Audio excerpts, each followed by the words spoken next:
Alright, hey guys, what's going on? It's another Monday, and you guys know what that means. It's another Murderous Monday. So, I talk about killers, and I upload every Monday, hence the name.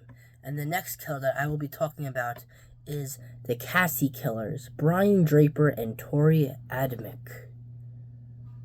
Who were they? What were their early lives like? And why and how did they become so evil? I will answer that and more in this video as I take you down the perspective mind of a killer. Murder of Cassie Jo Stoddart. On September 22nd, 2006, Cassie Jo Stoddart, a high school student, was murdered by her classmates Brian Draper, who was born March 21st of 1990, and Torey Adamcik, born June 14th, 1990, in her aunt and uncle's house in Pocatello, Idaho, United States. Stoddart's body was discovered 2 days later when her relatives returned home from their trip. The perpetrators claimed that they were inspired to murder Stoddart by the slasher film Scream, which led to them being nicknamed the Scream Killers.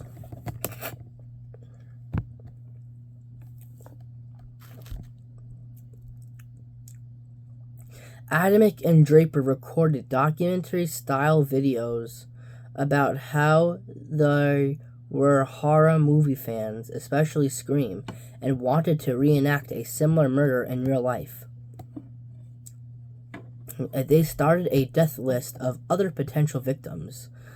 The day of her murder, following their initial plan, both perpetrators received life sentences of life imprisonment without parole on August 31st, 2007. And now, before we actually get into this, trigger warning: if you do not like about hearing people getting stabbed or killing, I think there's a little rape involved. I'd say get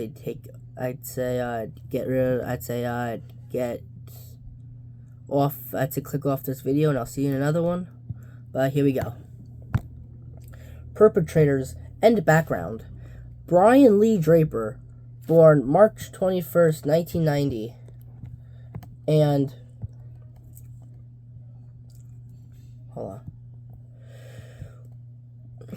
born March 21st, 1990, and Torey Michael Adamcik, born June 14th, 1990, were American high school students who are currently serving life sentences for murdering their classmate Cassie Jo Stoddart on September 22nd, 2006. Brian Draper and Torey Adamcik are Idaho natives who went to Pocatello High School in Pocatello, Idaho. Cassie Jo Stoddart was a 16-year-old student at Pocatello High School. She, along with Draper and Adamcik, were 11th graders at the school. Brian Draper spent most of his childhood in Utah before he moved with his family to Pocatello, Idaho. He met Torey Adamcik when they both were students at Pocatello High School. Both boys were interested in films and started recording on their own. Alright, murder. Dun dun dun. On the night of September 22nd, 2006, Stoddart was house-sitting for her aunt and uncle, Allison and Frank Contreras, on Whispering Cliffs Drive in northeast Bannock County. The Contreras family was out of town and had hired Stoddart to come take care of 3 cats and 2 dogs for the weekend. Stoddart was visited that evening by her boyfriend Matt Beckham, who arrived around 6 p.m. later. Who arrived 6 p.m. Later, classmates Brian Draper and Torey Adamcik, who were both age 16 at the time, came over to the house to, quote, hang out. Stoddart gave the friends a tour of the house, including the basement. The 4 teens went into the living room and watched the film Kill Bill Volume 2. But Adamcik and Draper ended up leaving before the film ended, saying that they wanted to watch a movie at their local movie theater instead. Stoddart and Beckham stayed behind. Stoddart was unaware that before the boys left, Draper had unlocked the basement door so that he and Adamcik could re-enter the house undetected. Sometime after leaving the house on Whispering Cliffs, Draper and Adamcik returned to the neighborhood, parked down the street, got out of their car, and put on costumes consisting of dark clothing, gloves, and white painted masks. The boys quietly entered the house through the basement door while the other couples while Beckham and Stoddart were on the couch watching television in the living room. They intentionally made loud noises in an unsuccessful attempt to lure Beckham and Stoddart downstairs so they could scare them and probably kill them.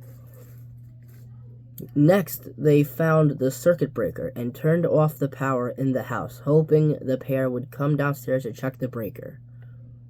When Beckham and Stoddart did not come downstairs, the boys turned some of the lights back on. Stoddart became uneasy after the temporary power outage, and Beckham noticed that one of the Contreras dogs kept staring down the basement stairs, periodically barking or growling.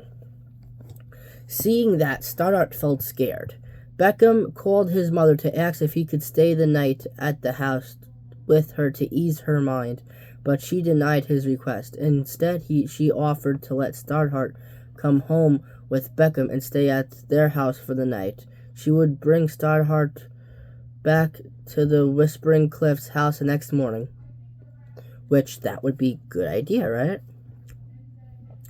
But however, Stoddart felt it was her responsibility to stay at the house as she was hired to do so and to care for the animals, and declined the offer from Beckham's mother. At approximately 10:30 p.m., Beckham's mother picked him up, leaving Stoddart at the house alone, thinking that they were alone. Beckham called Adamcik's cell phone to see where he and Draper were to possibly meet up with them later.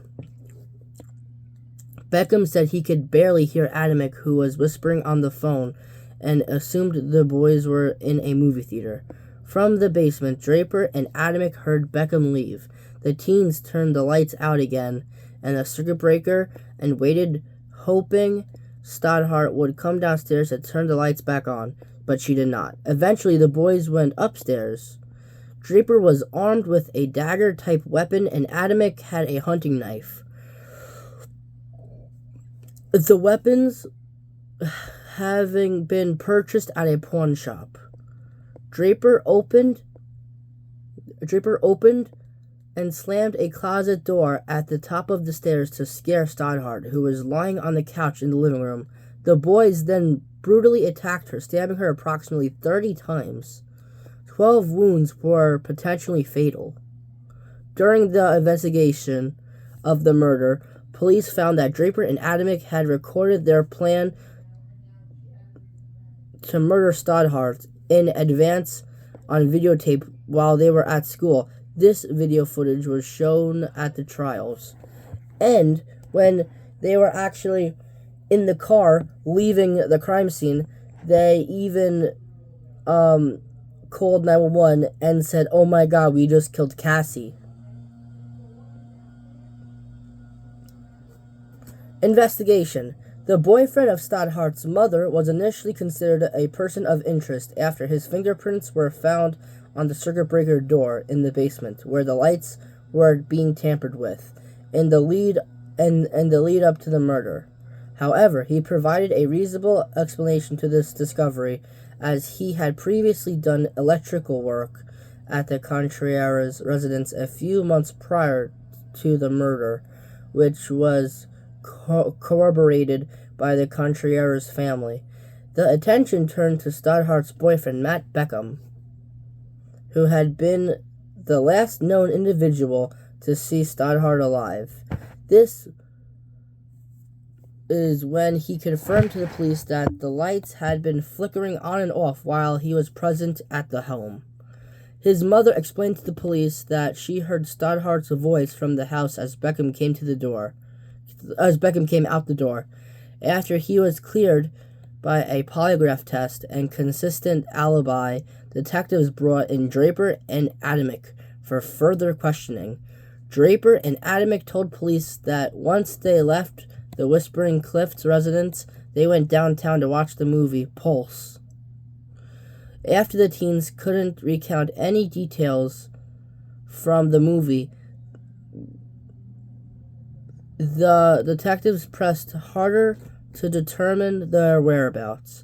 They then claimed that they had instead gone through cars in the area and had not in fact been seeing the film. Draper eventually confessed to the police, but downplayed his role in the crime.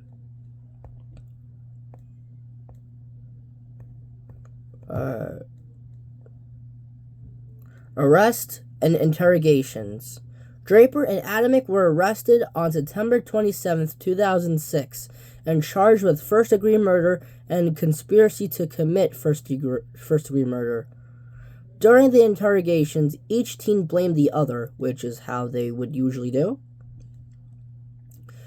Draper claimed he was in the same room with Adamcik when Stoddart was killed, but denied stabbing her, then later admitted to stabbing her under alleged commands from Adamcik. He led investigators to Black Rock Canyon, where the teens had partially burned and then buried the clothing, masks, and weapons they used for the murder. This is where police recovered a partially burned Sony VHS tape, which, after restoration, showed video footage of their plans to kill Stoddart. Trial and sentencing. At trial, the prosecution revealed that Draper had said he was inspired by the Eric Harris and Dylan Klebold, who committed the Columbine High School massacre. Later, Adamcik was said to have been inspired by the Scream horror film franchise. Draper was convicted on April 17, 2007. Adamcik was convicted on June 8, 2007. On August 21, 2007, based on being convicted of first-degree murder, each received a mandatory sentence of life imprisonment without the possibility of parole, and 30 years to life for being convicted of conspiracy to commit murder. Adamcik and Draper are both serving their time at Idaho State Correctional Institution, located in unincorporated Ada County, Idaho, near Kuna. In November 2019, Adamcik's sentence was upheld after his appeal was denied by the Idaho Supreme Court. Adamcik and Draper were called and transported to testify in the 2024 murder of Norrie Jones trial. The defense presented the idea that they were alternative suspects other than Compher, Compher, who were not investigated by authorities. Neither individual testified, and Compher was later found guilty by the jury. I guess that's someone's last name, I guess. Appeals. The convicted men's attorneys filed separate appeals at the Idaho Supreme Court in September of 2010 for Adamcik and in April 2011 for Draper. Draper was seeking to have his conviction vacated or to be given a limited life sentence that would allow for his release on parole, if approved, after 30 years. The first appeal for both Adamcik and Draper was denied in a 3-2 decision. The High Court vacated Draper's conviction on conspiracy to commit first-degree murder, saying that jurors were given erroneous instructions on that charge, but they affirmed his conviction for first-degree murder and life sentence without parole. In July 2015, Adamcik gained a hearing for post-conviction relief with State 6th District Magistrate Judge Mitchell W. Brown. He claimed that testimony from character witnesses could have changed the outcome of his sentencing, but that his former attorney, against his parents' wishes, chose not to call upon these witnesses.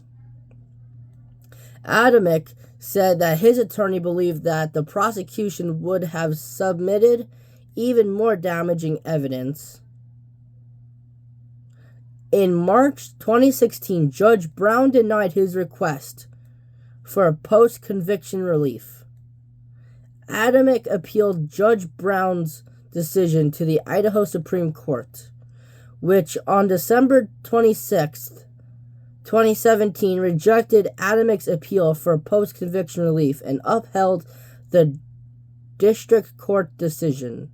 Following the Idaho Supreme Court decision, Adamcik filed a federal writ of habeas corpus, which I don't really know what that means, in January 2018, in which he argued that the court denied his first appeal based on a theory that was not presented to the jury.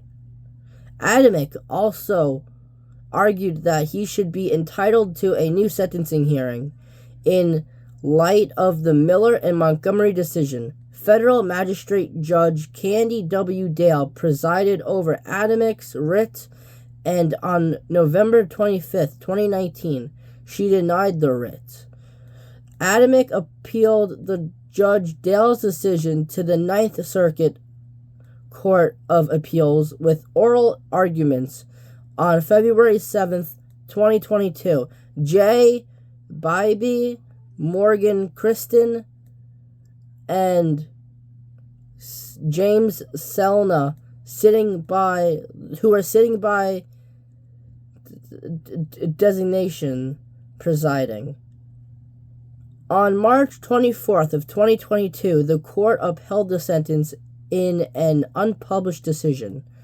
Civil suit by Stoddart family. In 2010, the Stoddart family filed a civil lawsuit against the Pocatello School District, claiming that school authorities were negligent and should have known that Draper and Adamcik posed a threat to others. Both the civil court and the Idaho Supreme Court dismissed the case, saying the actions of the killers were not foreseeable. And that was everything that happened that's everything that happened in the Cassie Jo Stoddart, the Cassie Killers murders with Brian Lee Draper and Torey Michael Adamcik. Now, before I get off this video, I just want to tell you guys I just want to give you guys a hint of who I'm doing next. Alright, this guy, he's a lowlife. He's had 6 wives before ending his own life, after, of course, ending the lives of his 2 kids, Jack and Jennifer, who were only teenagers at the time. And this took place in Australia. And then 5 months after the shooting and the murder of his kids, His sixth wife, Olga, 5 months later took her own life because she couldn't bear with the pain anymore. And Jack was the older one, and Jennifer was the younger one, 15 and 13. And they were literally hugging each other under Jack's desk, and presumably in his bedroom. But that did not stop this guy from shooting and killing both of them. 14 total gunshots combined. Now, if you guys know who I'm talking about, please put it down in the comments if it allows you to. Alright, I'll catch you guys in my next video. Peace.